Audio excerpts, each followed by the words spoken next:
People should go to my play at the Hollywood Fringe Festival because I think it's going to be unlike anything else there. I think the subject matter is going to be fairly unique. I think the way that I tackle it is fairly unique.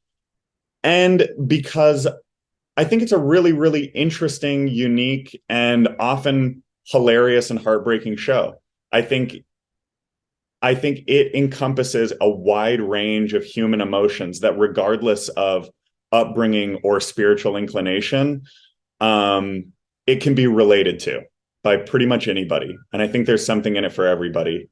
And I think there are things that people will find funny no matter what. I think that ultimately it's an engaging show that will leave people asking questions as they drive home. Hi, I'm Dan Prevette. I'm the writer and performer of Missionary Positions, a solo show at the Hollywood Fringe. If you want to learn a little bit more about it, go ahead and watch the rest of this interview. I had the idea for a concept called Missionary Positions for a long time, which I originally had only conceived of as a book. I had planned on writing a memoir about my life as a evangelical missionary kid. I knew in talking to people throughout my experience, I'll go back quickly and I'll say this. When I started doing stand-up, I had a number of experiences when I was really young, when I was in my early 20s, where I would get on stage and I would tell jokes about different parts of my life, or I would make jokes about being really big or really tall or whatever. And I would make all these jokes. And then I would go have conversations with people and I would start talking to them about my upbringing. And every once in a while, somebody would be like, why don't you talk about this? And I was just like, oh, I don't know. I didn't think it was interesting to other people. But I think the truth is I just didn't know how to talk about it. When I was in my early 20s, I didn't have the taste or the craft or the sense of self, the sense of confidence to confidently approach my own story with any kind of artistic point of view. That took time to develop as I performed in other ways over the course of my 20s. Like a lot of people in their late 20s, the thing that forced me to write the show, I think, was ultimately an existential crisis. I had been pursuing fairly traditional acting in Los Angeles for a long time as a commercial actor. I had done a number of independent projects, indie films, web series, but I really was not gaining any kind of traction as a performer. And I was very quickly losing passion and steam for continuing to be an actor. Despite the encouragement and love of a lot of really good friends and other creative people that I admired and respected, I was just very quickly losing hope in myself being able to make any kind of artistic life for myself. I decided to leave my agency and stop acting when I was about 29 years old, which I believe was the right decision.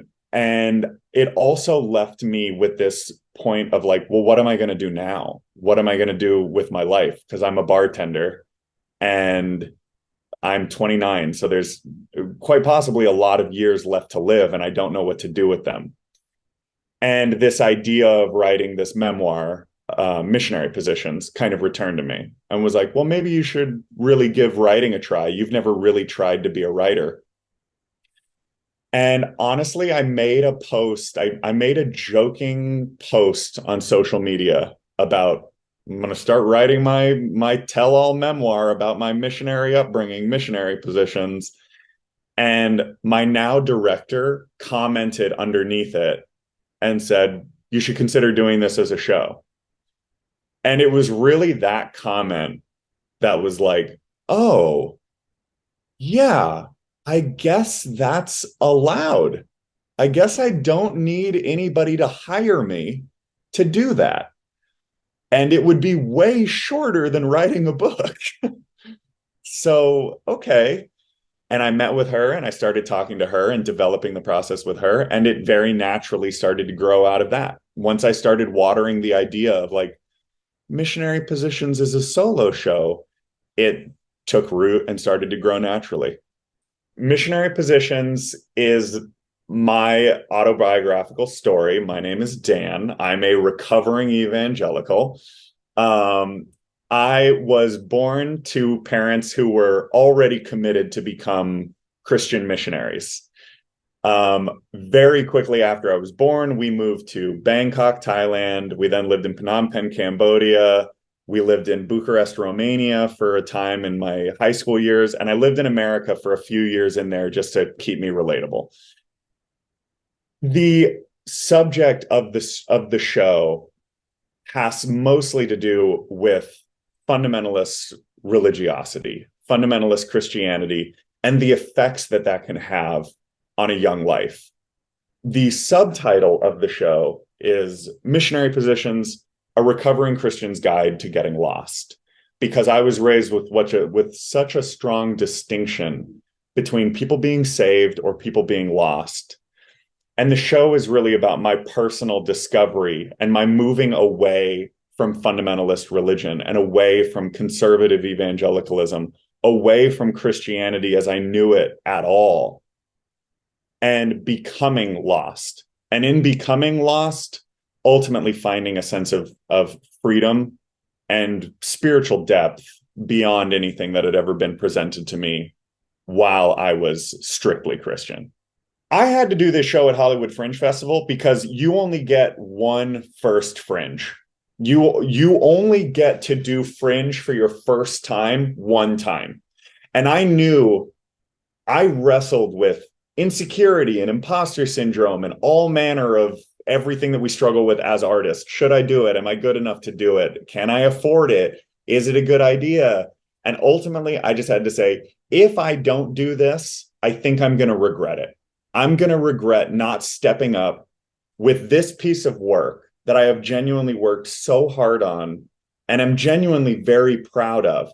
If I don't step up to the plate with this thing and say, I'm just going to give this my best shot. I'm going to take a crack at this and I'm going to give it my best because I think it's worth the effort.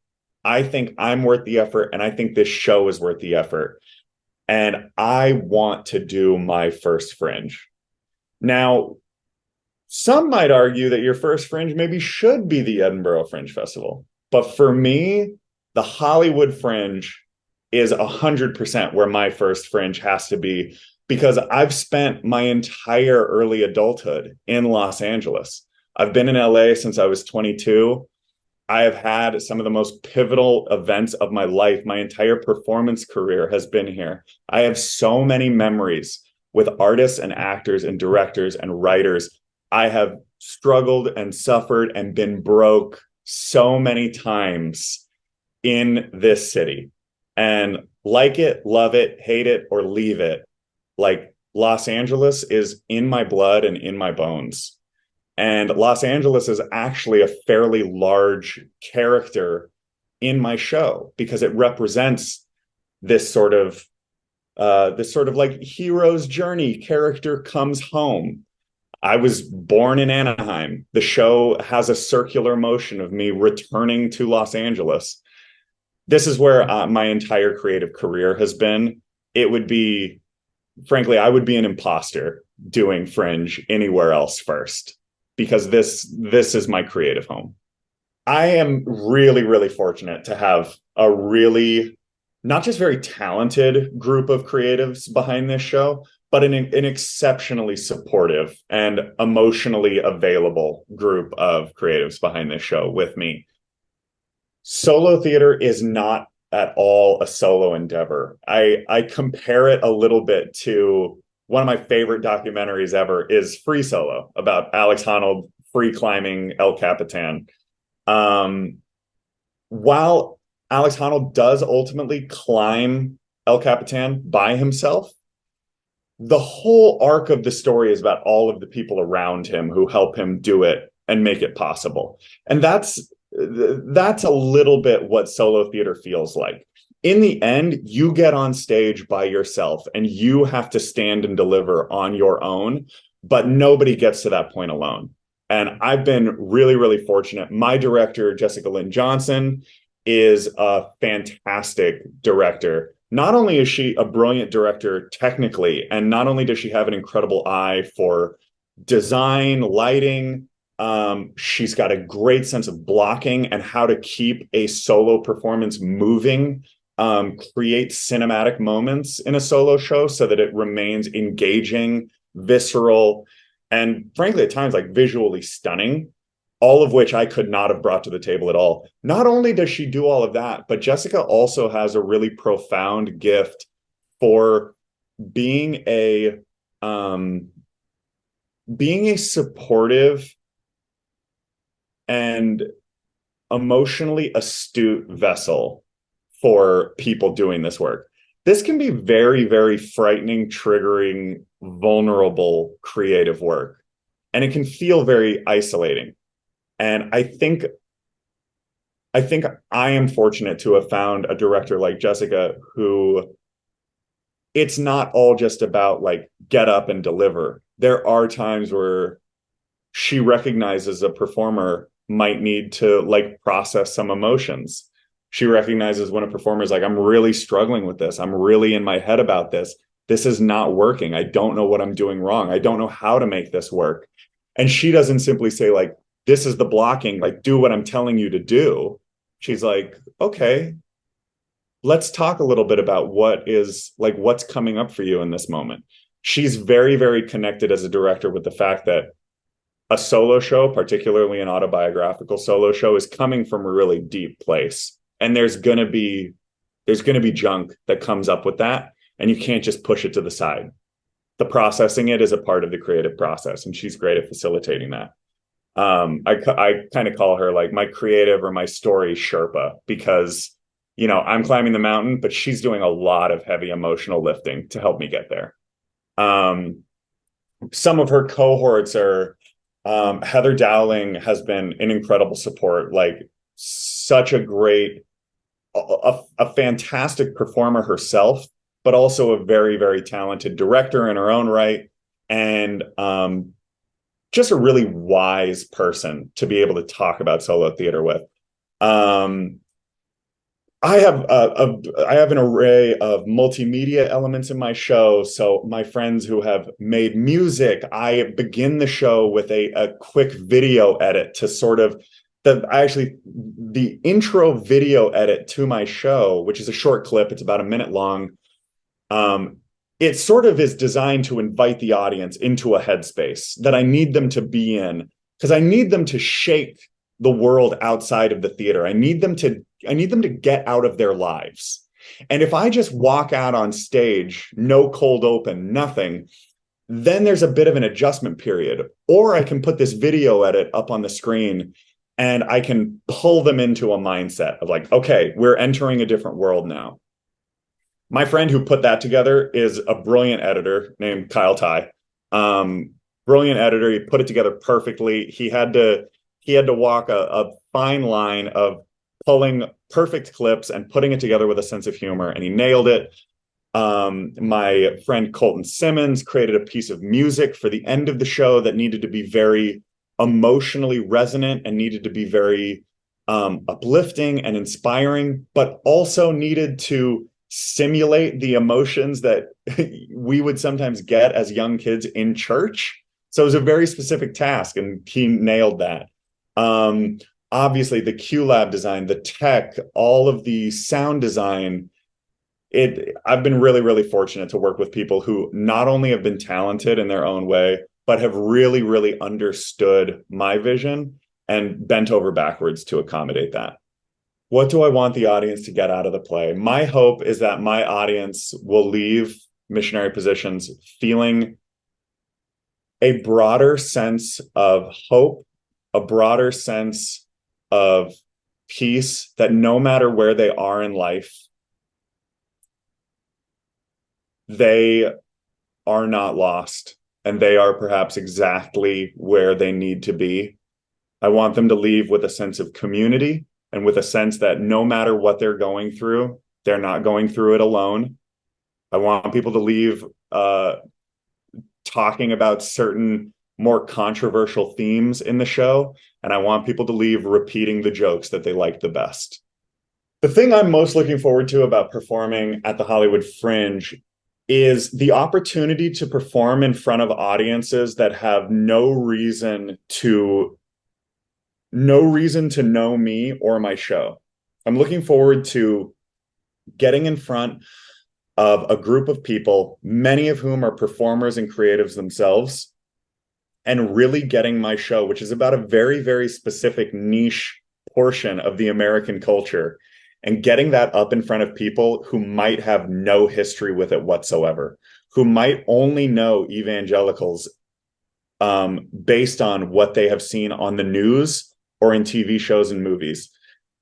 I am looking forward to seeing what humor works. I'm looking forward to seeing what pieces of the story resonate and land.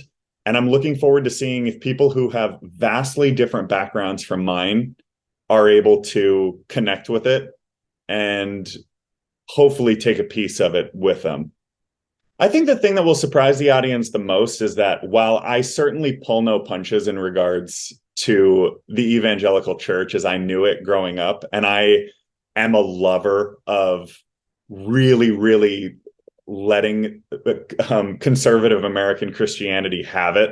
And I really have no qualms about offending that particular tribe because that is the tribe that raised me. So I feel that is my birthright. But I think the thing that will surprise the audience the most is that it is not a hateful, angry show. And I do not intend to leave anybody with a notion of rage or indignation or a desire for vengeance. I think the most surprising thing about it is that I am authentically somebody who believes that I did get well and truly lost. I'm a backslider. I have fallen away from the Christianity I was raised with. Many of my peers from my childhood would not consider me a Christian, but I still have a very, very open, spiritual, and frankly, theological orthodoxy that allows me to engage with the world as a spiritual person in a very, very open and honest way.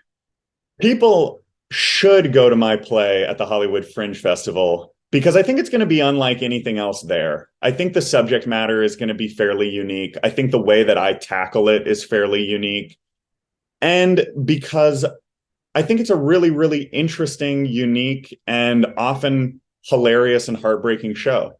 I think it encompasses a wide range of human emotions that, regardless of upbringing or spiritual inclination, it can be related to by pretty much anybody. And I think there's something in it for everybody. And I think there are things that people will find funny no matter what. I think that ultimately it's an engaging show that will leave people asking questions as they drive home. People should go to the Fringe Festival because you'll probably never have a better opportunity to see a more eclectic blend of live performance. And you should see live performance because what you see live will never be replicated in the exact same way again. And what you see live will stick with you. You may tell that story about that night at a live show or watching live theater. You may carry that story with you for the rest of your life, sharing it at cocktail and dinner parties. You have no idea what's going to happen. You have no idea how it might. Sorry, there's sirens outside. I don't know if you can hear that. You should see live theater at the Hollywood Fringe because you have no idea how one show might change your life. And you have no idea who you might see or what might happen after that.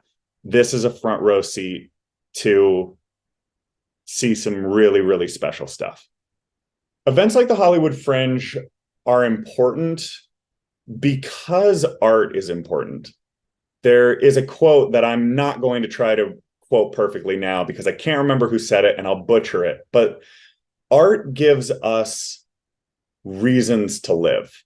Art is the thing that creates meaning, and more specifically, story. Story is the mechanism by which we understand our lives. There's no clear answer for why we are here, for what we are supposed to do, but story gives us context for painful things, for heartbreak, for romance, for spiritual disillusionment. It gives us a container that we can use to navigate our lives, no matter how painful or bizarre it gets. And we need the community's support because frankly, creating art in a country like America and in a world like ours is an expensive endeavor. And we need the support of art-loving people, theater-loving people to help us facilitate the work that we're passionate about creating, to share some of the cost of creating the stories that we tell ourselves. Because ultimately, we all need these stories in order to get through the good times, the bad times. These stories are the things that fuel us, and we're all in it together. So we should all be supporting one way or another. How did I fund the play? I have largely funded the play through my own personal financing. I allocated a certain portion of my budget. I have a full-time job. I work as a professional writer. I work as a marketer and a copywriter. So this is a side hustle. This is a passion project, but it's something that I really deeply care about and deemed was worthy for me to invest my own time and money in. Really, if people want to be involved and if people want to help, the best thing they can do is come see the show at the Hollywood Fringe on June 4th, June 16th, or June 24th. I would love to have them at I'd love to have you at any one of the shows. And if you feel so inclined, I do have a ticketing option on my site where, if you like, you can pay slightly higher than the going ticket rate. If you feel blessed, I wanted to offer tickets at a lower cost for people who might be financially burdened or financially strapped. I don't want money to be a reason that nobody comes to the show. So I'm not looking to make money on the Hollywood Fringe. But if people feel so inclined and they would like to see the show, they can purchase one of those tickets at a slightly higher price point, and that will go towards helping others who maybe don't have that option. And it'll go towards helping me continue to do the show however that presents itself next. My hopes and dreams for this production are far and wide. Of course, I feel like I have all of the stereotypical hopes and dreams, but my very, very tangible hope and dream for this show is I would love to do a tour of Missionary Positions through a pretty good portion of the American Bible Belt. I would love to take this show to the Midwest, to the South, to the parts of the country where I have lived and where so many of my friends have lived or still live, where evangelical Christianity is still such a prominent spirituality, and honestly, probably always will be. And the show is not about dissolving that or destroying that. My hope is that I can bring the show to other people like me who were disillusioned and broken and hurting, and offer a little bit of encouragement and a little bit of inspiration and maybe a fun, entertaining night of theater that leaves them saying, I'm going to be okay. It's going to be okay. We're all going to be okay. My name's Dan Prevette, and I am performing Missionary Positions during the month of June at the Hollywood Fringe Festival. You can see my show at the Zephyr Theatre on June 4th, June 16th, and June 24th. Tickets are available on the Fringe website, and I'd love to see you there. Your soul is fine. Save your seat.